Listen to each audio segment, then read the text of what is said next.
हिंदू समाज के लगभग 500 वर्षों के कठिन तपस्या और लंबे संघर्ष के बाद आखिरकार सोमवार को प्रभु श्री राम लला अपने नव्य भव्य और दिव्य मंदिर में विराजमान हो गए हैं। भारत के पीएम मोदी और सीएम योगी समेत संत समाज और अति विशिष्ट लोगों की उपस्थिति में रामलला के श्री विग्रह की प्राण प्रतिष्ठा का ऐतिहासिक अनुष्ठान संपन्न हो गया है।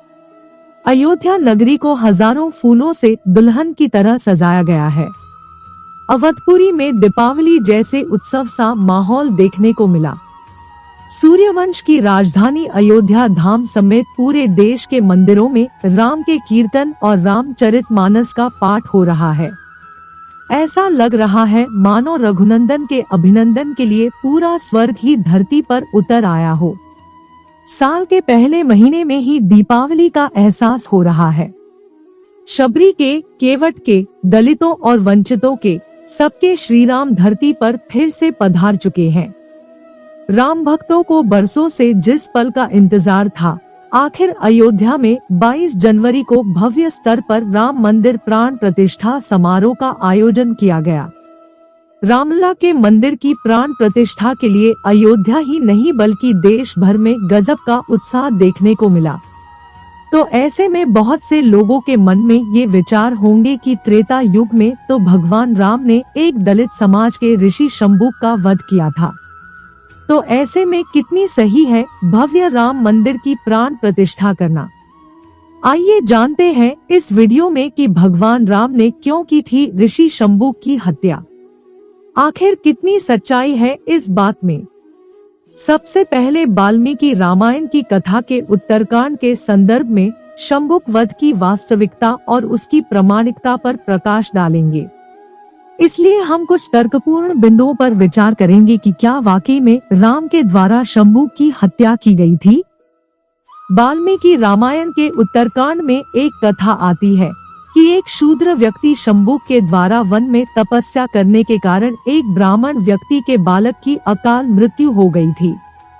उस काल में यह माना जाता था कि किसी भी व्यक्ति की अकाल मृत्यु नहीं होती थी जब तक कि कोई व्यक्ति धर्म नियम यानी कि मनुस्मृति के कानून को न तोड़े। इस कारण ब्राह्मण अपने मृतक बालक को लिए राजा राम के दरबार में आते हैं और कहते हैं कि ये राजा, तेरे राज्य में निश्चय ही किसी ने धर्म नियम को तोड़ा है, जिसके कारण उसके द्वारा किए गए पापों का दंड मेरे बालक को और मुझे प्राप्त हुआ। इसलिए आपको चाहिए कि उस दुष्ट नीच पापी को दंड दे। फिर राम जी ने अकाल मृत्यु के कारण को तलाशने की कोशिश की। इस पर उन्हें ज्ञात हुआ कि एक शूद्र जाति का व्यक्ति वन में तपस्या कर रहा है। क्योंकि उस काल में तपस्या करने का अधिकार केवल ब्राह्मणों और क्षत्रियों को हुआ करता था, कोई शूद्र तपस्या करे तो यह धर्म विरुद्ध माना जाता था। इस बात की जानकारी होते ही राम तत्काल पुष्पक विमान पर बैठकर शैवल वन में शंभू की हत्या करने चले गए। अब शंभुक वध कथा को झुठलाने के लिए हम यहाँ कुछ पॉइंट्स दे रहे हैं। पहला सवाल यह है कि शंभू के पाप कर्म का शाप केवल उस ब्राह्मण व्यक्ति को ही क्यों मिला, पूरे ब्राह्मण समाज को क्यों नहीं, जबकि धर्म नियम के अनुसार यह शाप तो पूरे ब्राह्मण समाज को मिलना चाहिए था। दूसरा सवाल, वाल्मीकि रामायण के उत्तरकांड में शैवल पर्वत का वर्णन आता है, जबकि शंभू कथा के समय शैवल पर्वत राम राज्य के अंतर्गत नहीं आता था। शैवल पर्वत तो दंडकारण्य वन क्षेत्र में आता था। दंडकारण्य वन क्षेत्र में अलग अलग राज्य हुआ करते थे, तो धर्म नियम के अनुसार शाप तो उनमें से किसी एक राजा और उसके राज्य के वर्ण समाज को मिलना चाहिए था। लेकिन ऐसा नहीं हुआ, क्योंकि दंडकारण्य वन क्षेत्रीय राज्य उस समय तक राम राज्य के अधीन नहीं थे और उन पर कोई मनुस्मृति का कानून लागू भी नहीं था, तो राम किस अधिकार से शंभू को मृत्यु की सजा देंगे। तीसरा सवाल यह है कि जबकि उस समय तक राजा राम ने अश्वमेध यज्ञ भी नहीं किया था।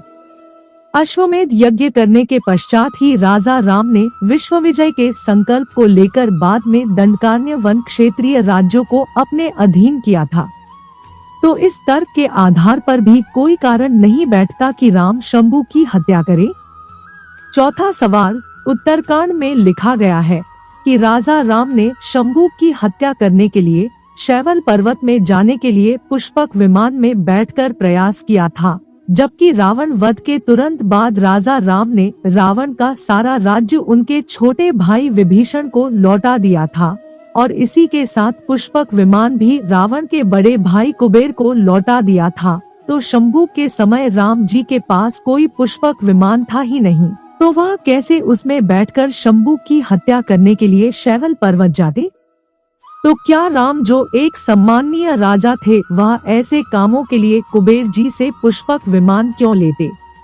पांचवा सवाल यह है कि राजा राम ने शूद्र शंभूक की हत्या केवल इसी आधार पर की कि वह एक शूद्र होते हुए तपस्या कर रहा है, तो फिर उन्हें तो उससे पूर्व ही माता शरी की हत्या कर देनी चाहिए थी, क्योंकि वह भी एक शूद्र जाति की महिला थी। जबकि राम ने तो शूद्र स्त्री शबरी के जूठे बेर तक खा लिए थे।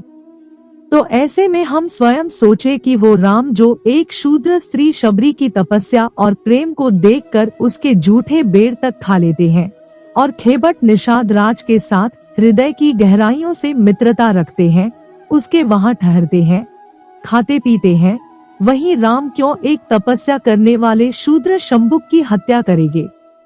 छठा सवाल, हनुमान, सुग्रीव और जामवंत इत्यादि कौन थे? ये सब भी तो शूद्र जाति के समाज ही के लोग थे, पर राम जी तो इन्हीं के साथ रहा करते थे, इनके हाथ का खाना खाया पिया करते थे। यहाँ तक कि रामायण का युद्ध भी राम ने इन्हीं लोगों की सहायता से जीता था। सातवां सवाल यह भी है कि असुर, दानव और राक्षस जातियां वास्तव में ब्राह्मण जाति की थी। ये सभी कश्यप ऋषि की संतानें थी। रावण विश्रवा ऋषि यानी ब्राह्मण की संतान था, लेकिन फिर भी राम ने उसका वध किया।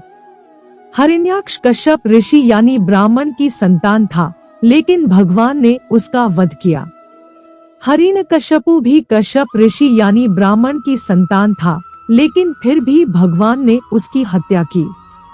रामायण से पूर्व और रामायण के बाद महाभारत काल में भी भगवान ने दंड स्वरूप जिन जिन की भी हत्याएं की वे सभी ज्यादा ब्राह्मण जाति के ही थे या फिर क्षत्रिय, लेकिन कोई भी शूद्र नहीं था।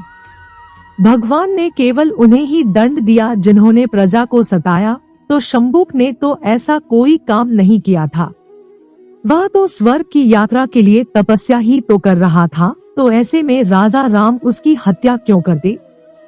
या अगर वाकई में शंभुक सशरीर स्वर्ग पर एकाधिकार पाने और वहां के विश्व भोगों को भोगने के लिए तपस्या कर रहा था, तो यह विषय भी उसके एक शूद्र होने की वजह नहीं बनता, क्योंकि शंभुक की यह एक आसुरी सोच थी।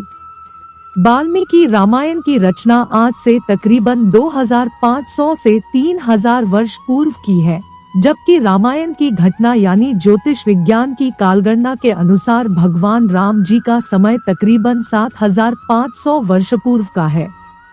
अब हम स्वयं सोचे कि उस काल में कथाएं हो या पद मौखिक रूप से ही पीढ़ी दर पीढ़ी संजोए रखे जाते थे, फिर उसके बाद रचनाएं भोजपत्रों पर रची गई थी। तो मूल वास्तविक वाल्मीकि रामायण की कथा 7500 से 6000 या 5000 वर्ष पूर्व तक ही रही होगी। उसके बाद निश्चय ही उसमें बहुत सी मिलावटें हुई होंगी। फिर भी 2500 से 3000 वर्ष पूर्व की वाल्मीकि रामायण में उत्तरकांड विद्यमान ही नहीं था। इसे तो बहुत बाद में आज से 250 से 400 साल पहले ही जोड़ा गया था। तो अब इन तर्कों के आधार पर हम स्वयं सोचें और समझें कि किसी न किसी वर्ग ने जातिवाद को बढ़ावा देने के लिए वाल्मीकि रामायण में उत्तरकांड में शंभुक वध एवं सीता अग्निपरीक्षा जैसी अमानवीय प्रसंग को जोड़ा और इन कथाओं के प्रचार को बरकरार रखा, ताकि जातिवाद की खाई समाज में बनी रहे। राम जैसे एक आदर्श व्यक्ति और आदर्श राजा की छवि को खराब करने की पूरी कोशिश की गई, जिन्हें लोग भगवान की तरह पूजा करते हैं। जबकि राम के राज्य में मानव तो मानव, पशु और पक्षियों को भी बराबर का न्याय मिला करता था। इसीलिए ही तो भारतीय जनमानस सदियों से राम राज्य के वापस लौटने की कल्पना कर रहे थे। और यह प्रतीक्षा केवल ब्राह्मण या क्षत्रिय ही नहीं कर रहे बल्कि सबसे ज्यादा भारत के शूद्र जाति के लोग भी प्रतीक्षा कर रहे थे, क्योंकि उन्हें और उनके शरीर के डीएनए की स्मृतियों को अच्छे से पता है कि राम एक कैसा उत्तम व्यक्ति था और वह एक कैसा उत्तम राजा था, जिसकी जितनी भी प्रशंसा की जाए उतना ही कम है।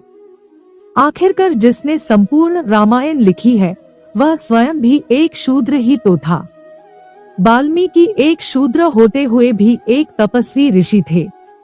अगर जाति के आधार पर तपस्या के लिए शंभुक ऋषि की हत्या राजा राम को करनी ही होती तो उससे पहले उन्हें शूद्र ऋषि वाल्मीकि की हत्या करनी चाहिए थी, क्योंकि वह भी एक तपस्वी शूद्र ऋषि जो थे। इसलिए इन सभी तथ्यों पर आप स्वयं विचार करें। आशा है कि इस वीडियो के माध्यम से आपको अपने सवालों का संतोषजनक जवाब मिल गया होगा। तो खुले मन से भगवान राम मंदिर की प्राण प्रतिष्ठा और धरती पर प्रभु राम का फिर से आगमन पर स्वागत करें, उनका अभिनंदन करें और उनका आशीर्वाद अवश्य प्राप्त करें। धन्यवाद।